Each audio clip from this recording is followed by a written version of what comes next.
Today is March 11, 2024 and it's Monday. Unang araw ng linggo at napaka-espesyal dahil ang araw na ito ay kung kailan ako pinanganak sa mundong ito. Happy birthday to me! Alam ko naman na birthday ko ngayon at napapasalamat ako sa mga nagbabati sa akin ngayong araw at kahapon. Maraming salamat po. Salamat sa Diyos sa biyaya na aking natanggap tulad ng buhay na kanyang binigay.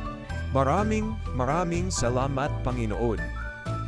My birthday is just ordinary day at sa mga nagtatanong kung ano raw ang aking handa, wala po. Sa ngayon, wala pang budget kasi sa mga pagsubok na kinaharap ko ngayon.